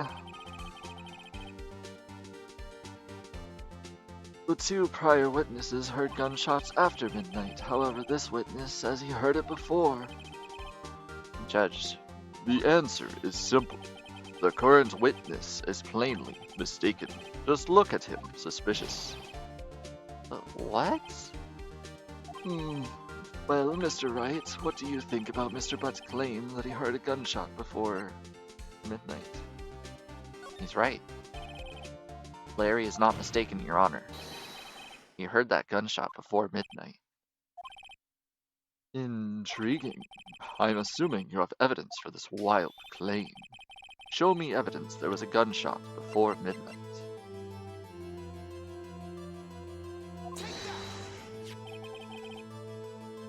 Look at this photograph. This was taken by our witness yesterday, Miss Lotta Hart, with her automatic camera. The timestamp on the photo reads December 24th, 11:50. Oh. But there's nothing on the lake in this picture. Your Honor, the real issue here is not why nothing is shown. It is why this photo exists at all. What do you mean? Your Honor, this photograph was taken by an automatic camera. That camera was set to go off in response to loud noises. Uh-huh. Correct. There was a loud noise on the lake at 11:50 p.m. That is why this photograph was taken. In other words, when Larry heard that gunshot, it was most definitely still Christmas Eve. Indeed, it would seem that is the case. Then where does that leave us? Miss Hart testified that she heard the gunshots after midnight. Are you claiming she was mistaken? Not at all, Your Honor. It is a fact that the camera also triggered at 15 minutes after midnight. Your Honor, that night there were two sets of gunshots with a 25-minute pause between them. Finally, we're getting into this juicy aspect. Why would this be? Don't be fooled, Judge. That camera was set to respond to loud noises. Yes? There is no proof that the loud noise at 11:50 was a gunshot. Why, the witness could have sneezed, triggering the camera. Hey, my nose is clear that night, man. Clear. Well, Mr. Wright, there is no turning back now. Can you prove that the loud noise at 11:50 was indeed a gunshot?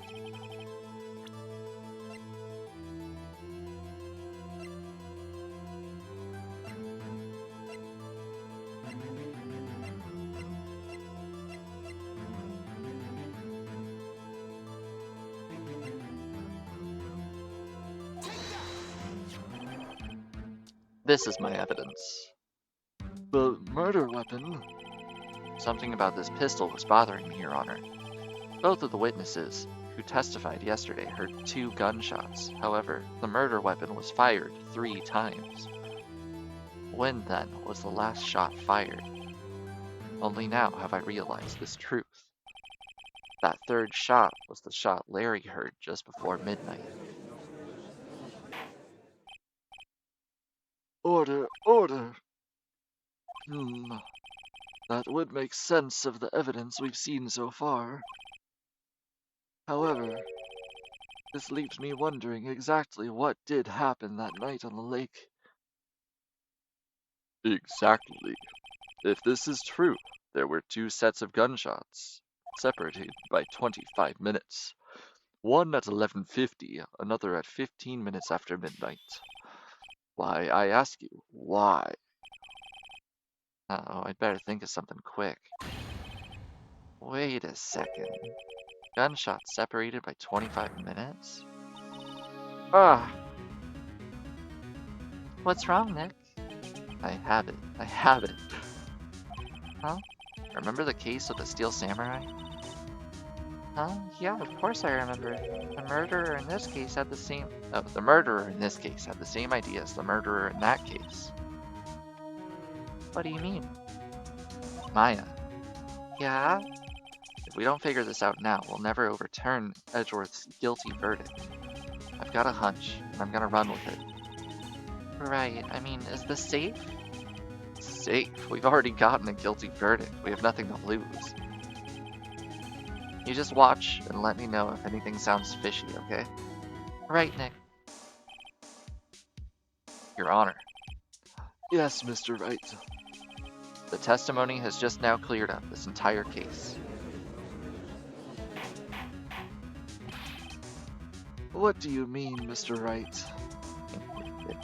So, you finally realize the truth. There can be no other murderer than Miles Edgeworth himself. Wrong, Von Karma. A man was shot that night, but it wasn't Edgeworth who did the shooting. Listen, rookie.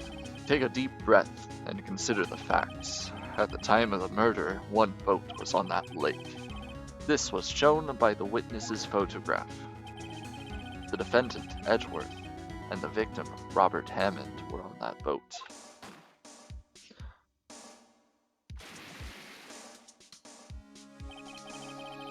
There was a gunshot fired on that boat, and Robert Hammond fell into the lake. The distance of the shooting was 1 meter. It couldn't have been suicide. Well, the guilty party has to be the other man on the boat. I admit it is hard to imagine any other possibility. Yes, but this assumes that the victim was shot at 15 minutes after midnight. What do you mean by that, Mr. Wright? We have photographic We have photographic evidence of the time of the shooting. The timestamp on the photo says 15 minutes. But Larry heard the gunshot 25 minutes before that. Robert Hammond was killed 25 minutes before the shot on the lake. It's the only way that Edgeworth could be innocent. Mr. Wright, are you mad? Explain who the 2 men on the boat are.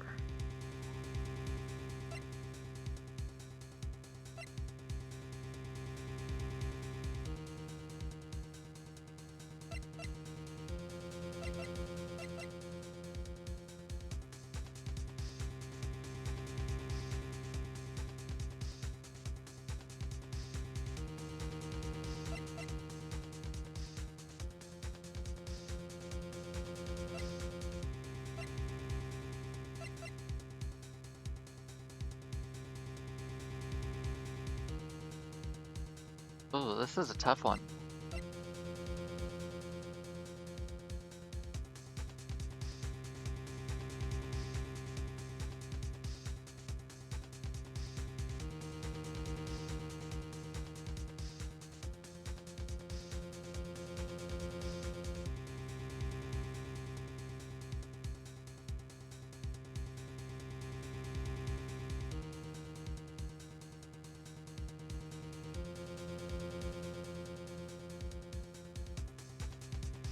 Oh, this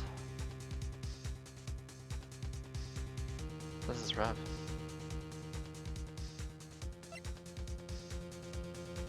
Wait, so they said it was like the previous case. So if it was like the previous case, then that means that the victim was dressed up as the murderer. Or sorry, the victim was dressed up as... yeah. So...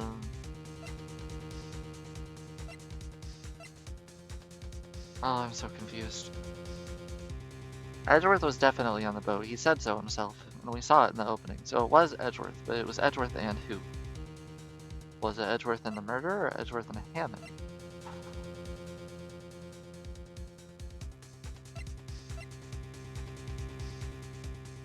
And how would Edgeworth have not said that?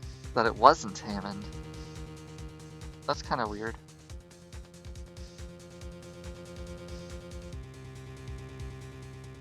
I don't know.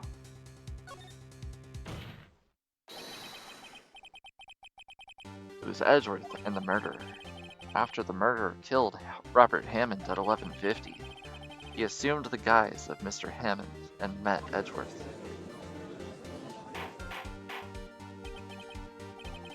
What? Are you serious? Yes, Edgeworth won't tell us why he went to the lake that night. However, I have a hunch. That night, Robert Hammond called Edgeworth to the lake. Now, Edgeworth didn't know Robert Hammond's face that well. That's why he didn't suspect anything when the murderer took Robert Hammond's place. Oh, I get it now. I'm not sure what to make of all of this. Ludicrous. Mr. Wright, tell us the name of the murderer then. The murderer's name? Right, it's...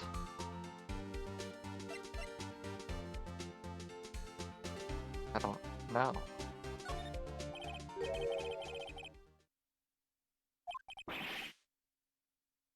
You don't know? Bah, again, you waste my time. I don't know because he never told us. The murderer is the caretaker of the boat shop, the old man. At 11:50, he was the one who killed Robert Hammond. The caretaker of the boat shop? Where did he do this? There weren't any boats on the lake then. Why, he would have had to go all the way out of the lake just to shoot someone? Why would he have to? May I suggest that the real scene of the crime was not on the boat? Well, then where did it take place?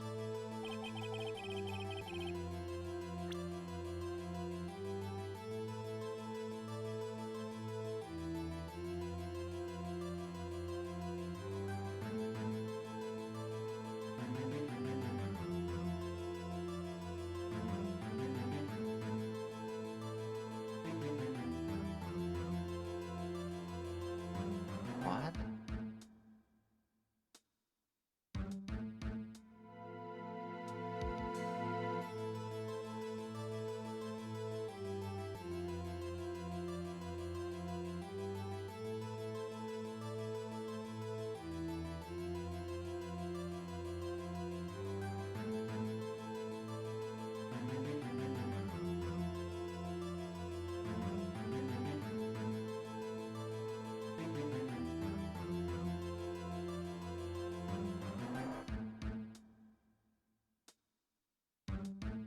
I mean, I guess it happened, like, around here somewhere, right?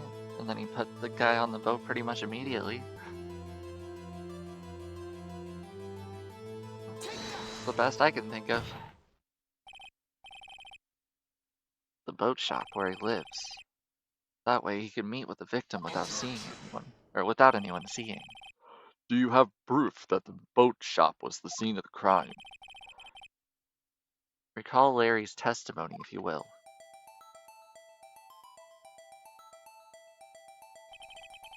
That night, he was out on the lake, searching for something. He finds it and returns the boat. Then, just as he's starting to head home, he hears a gunshot. He heard a gunshot, Your Honor, even though he was wearing headphones at the time. In other words, it must have been very close. And where would that be if he had just returned a boat? The boat shop. Hey, we're getting somewhere. Mr. Wright, what happened that night on Gourd Lake? Please tell the court from the beginning. Yes, Your Honor. Nick, are you sure about this? Not really. But I think if I start at the very beginning, and I take it slow, I might just be able to figure this out.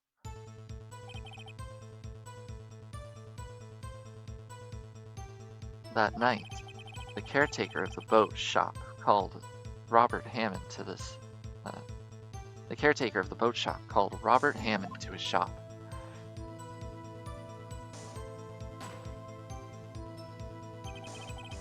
This was around 11:50. That was when the gunshot that Larry heard was fired. After that, the caretaker put on Robert Hammond's coat. He became Robert Hammond. Then he got in the boat with Edgeworth and went out onto the middle of the lake. Then who fired the pistol in the boat, Mr. Wright? The shopkeeper.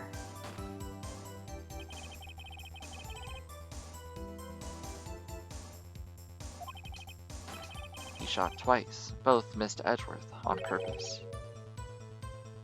Wait a minute. Yes. Why would he shoot twice if he didn't mean to hit anyone? Details. Know this, Mr. Wright. The moment you run out of explanations is the moment you lose. Tell us why the murderer had to fire twice to create a witness. Create a witness? The murderer lifts his pistol and fires one shot. That ensures anyone who heard the shot would look at the lake. Indeed, Miss Hart did exactly that after hearing the first gunshot. Next, the murderer waits a little bit and then fires again. Then,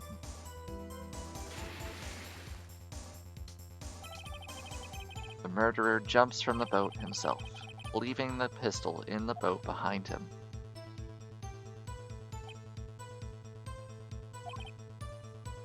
I see. To someone looking from the edge of the lake, it would appear that one of the men on the boat had shot the other. The murderer didn't know about the automatic camera, of course. That's why he shot twice, to draw attention to the boat. Once you realize that, everything else falls into place. The boat shop caretaker swam back to the shop. Oh my gosh, my brain is struggling right now. Then he put Mr. Hammond's wet coat back on the body and threw the body into the lake. This is what happened, Your Honor. These are the events that transpired on the night of Gourd Lake.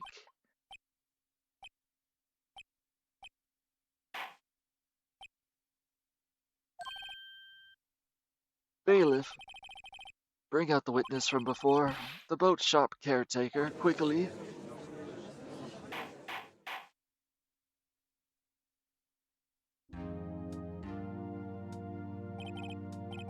Very well.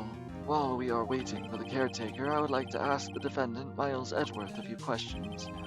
Mr. Edgeworth, please take the stand. Mr. Edgeworth, you heard what the defense has said. Yes. Well, why did you go to the lake that night?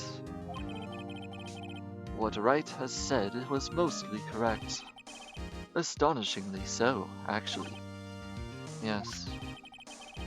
Several days ago, I received a letter. The letter was signed Robert Hammond. He asked me to come to the boat shop by the lake at midnight on Christmas Eve.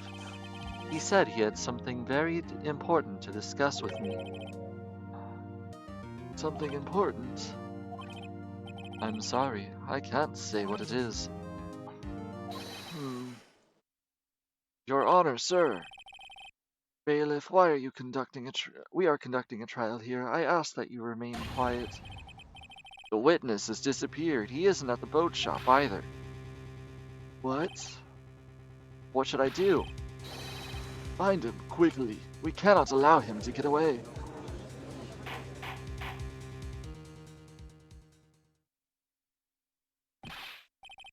Mr. Von Karma, your witness has disappeared.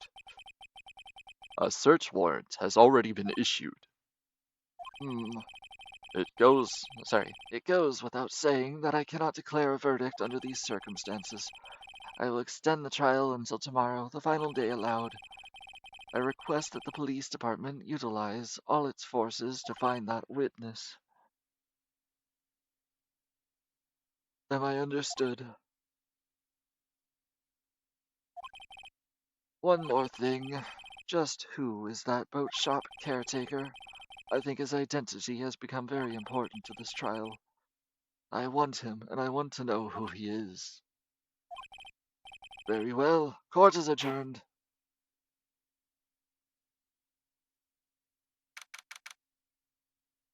December 27th, 1:22 p.m.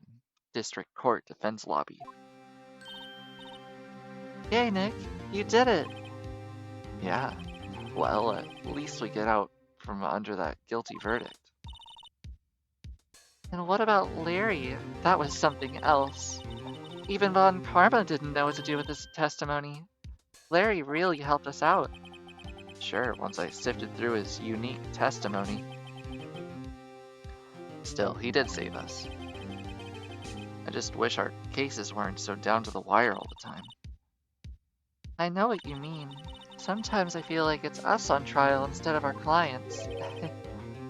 Hey, Edgeworth, Mr. Edgeworth? Did you say something? Don't look so pained. I mean, it looks like you're probably gonna get off the hook. You could try to smile just a little, relax. I'm sorry, but I fear it's not over for me yet. what do you mean? Right. There's something that's been troubling me for some time now. And I don't know whether or not to tell you. Edgeworth? No, there's so little time left. I want to tell you to get it off of my chest, but... I can't make up my mind. What is this about, Edgeworth? It's a nightmare I've had. A memory of a crime that I committed. A crime you committed? A memory of a murder